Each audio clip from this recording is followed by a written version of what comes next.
We don't let anything go to waste. And that's basically what I always strive for. I grew up in Switzerland. I was the youngest of 8 kids. We didn't have a lot of money, so I used to think I was poor, but I probably had one of the richest upbringings because I was taught to respect everything that's there and utilize everything that's there, not be wasteful and say, yuck, I don't want to eat this or I don't want to eat that. And we utilized everything that we grew in one form or another. If we didn't eat it, the animals ate it. So in that respect, I have to say I had a super rich upbringing.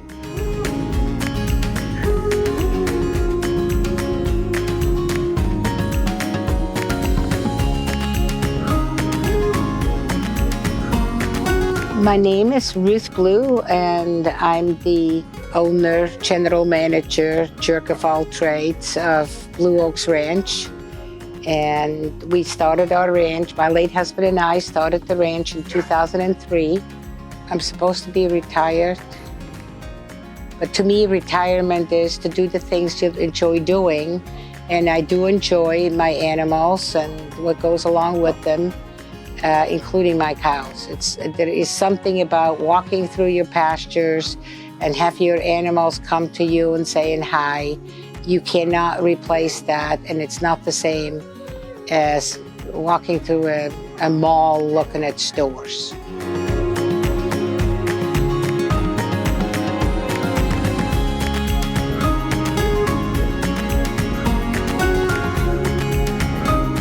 It was in early 2000 when I decided to connect with the land, and I always enjoyed animals. So I started off with a few goats, and then I decided I'd like to have some sheep, and then the sheep turned into some more sheep, and then eventually we got into cows. And so I decided to investigate into the Aberdeen cattle, which were actually the original cattle that were brought over from Scotland when they first imported all of the domestic animals into this country. When I decided to do an all-organic farm is when my late husband developed some very severe allergies to a lot of the store-bought food. And for years we've been reading labels, and he was extremely allergic to all the sulfites that's in ready-prepared food. And earlier on in the 80s and 90s was the big thing on MSG. And he couldn't tolerate any of that stuff. Later on, he had Parkinson's, which made it even more crucial for him to eat healthy, normal food, not the factory food. And so I'd say it was in 2004, 2005, when I decided to totally to grow things organic, not use any pesticides or herbicides on the properties, keep the stuff really clean. We live with the spiders, we live with the bugs, because we need the bugs to keep the ecosystem going and to keep us going. So that's basically when I decided to go with all the basic things, and I do the same thing with the animals. They do not get any chemicals. We don't believe in a lot of antibiotics. However, if an animal is sick, we're not going to let them die. We will use the antibiotics on occasion, but we also feed them fresh yogurt to balance out their stomachs again and keep them healthy. I want to have healthy food. I want to know where my food comes from. And I'm willing to share with other people what it takes to do things pretty much organic. You know, I do feed organic feed to all the animals, and we don't use any chemicals on any of our pastures or the gardens or sprays around the house. We eliminate all sprays. So I'm looking for that absolutely perfect person that could share the dream that I have to introduce people back to the healthy food, the good food, the food you grow yourself. And I'm in the process of teaching a lot of the people, animal husbandry, also what it takes, the commitment. It does take a commitment to grow your own food.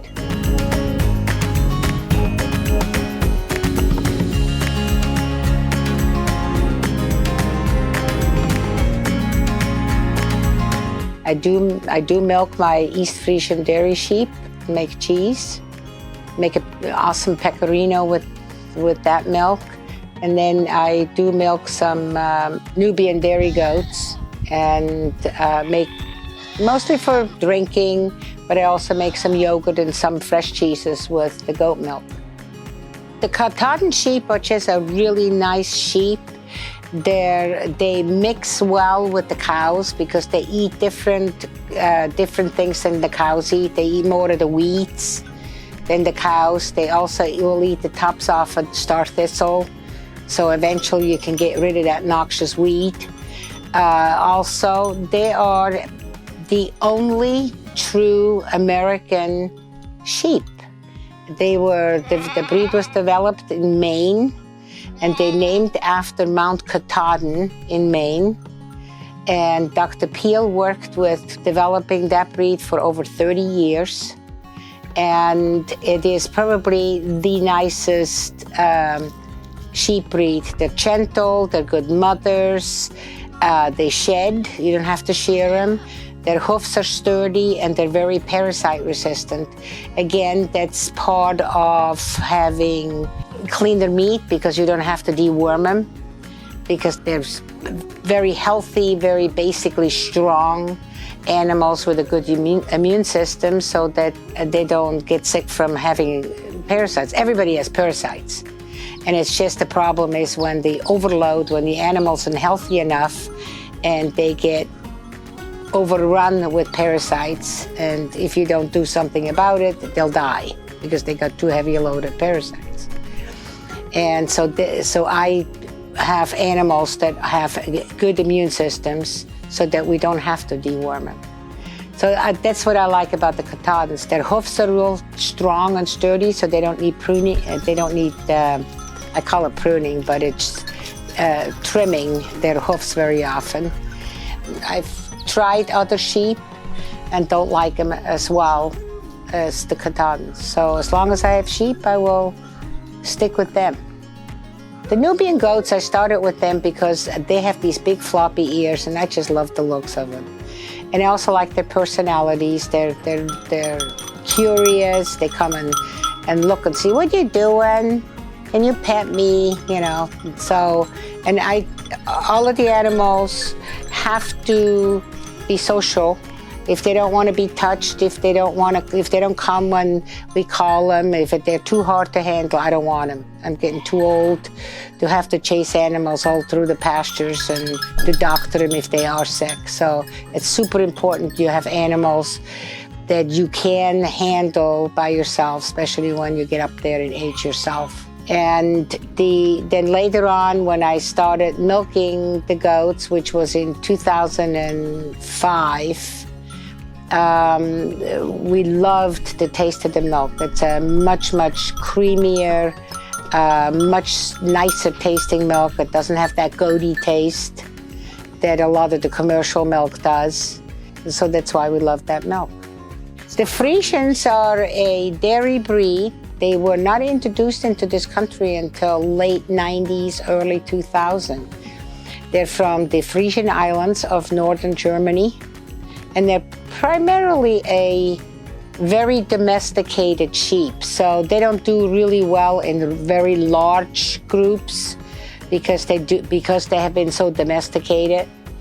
They milk almost as much as my Nubian goats do. The milk is super rich, has very high solid. It has a lot of milk solids in it. So it makes a lot more cheese than the goat milk does, like 2.5 times as much. And it makes the best yogurt. I love the yogurt, and also the animals are sweet. You can train them very easy to get onto the stand, again, because they've been domesticated, so it's in their gene to be handled, to be loved. You have to love them. And they typically have 2 to 3 babies, just like the Katahdins do. They're great mothers. They're super nice mothers. And we enjoy them. Now, those guys you have to shear. And if somebody is into spinning, the wool on those sheep has beautiful crimp, which the spinners like. Now, I shear twice a year, but if you're doing spinning, you would probably only want to shear them once a year, so you get some nice long staple. Their wool can be about 6 inches thick if you do it only once a year, and has awesome crimp to it. So also they come in different colors. So if you want to have some pure black, I have a black ram right now, and have some black babies, and then you have the white, and there are some brown ones. I haven't had too many brown, but there's quite a few black ones out there, but the primary is the white ones. We have Aberdeen cattle because they're very easy on the land. They have excellent food conversion. So if you're raising, they're a beef critter. So because of the food conversion, it's ideal because they don't eat as much in order to grow and make nice meat. They're excellent for pastures and to be all 100% grass fed. We do not ever grain them. So they are finished on grass as well. And they're smaller. So they typically, a female is around 1,000 pounds, or a full-grown female is around 1,000 pounds. And we let the steers to get between 1,000 and 1,100 pounds. And the marbling is beautiful. The meat's very tasty. And we felt that, you don't really need more than 500-600 pounds of meat sitting in your freezer, especially if you are feeding a family of 4 or 6. And so that keeps you in food for a long, long time. The other thing is they are super friendly. They're nice cows. They're easier to handle. Again, I need animals that I can manage. They're good moms. They're easy birthers. We have never had a problem on having a mom give birth to any of the babies. And so in that respect, they're really, really nice. All in all, I've raised Herefords, and there's absolutely no comparison. The Aberdeen is really a nice cattle. Nice cow. They're nice animals. And the bulls love to get their head scratched and anything else you might want to scratch. They're super friendly. And it keeps us busy. We also raise a couple of pigs every year so that we don't waste any of the whey from cheese making or extra milk that we may have. And so we can utilize that. And we also feed the pigs any extra things we grow in the garden. So it's a good way to kind of round out your meats so you have more variety. We eat all of the meats that are grown here, including the goats, goat meat, the lamb, both from the Frisians and the Katahdins, and obviously are all beautiful ribeyes and New York steaks and awesome hamburger. And then beautiful pork. And then we have a nice vegetable garden that's all fed by the remains of the barn.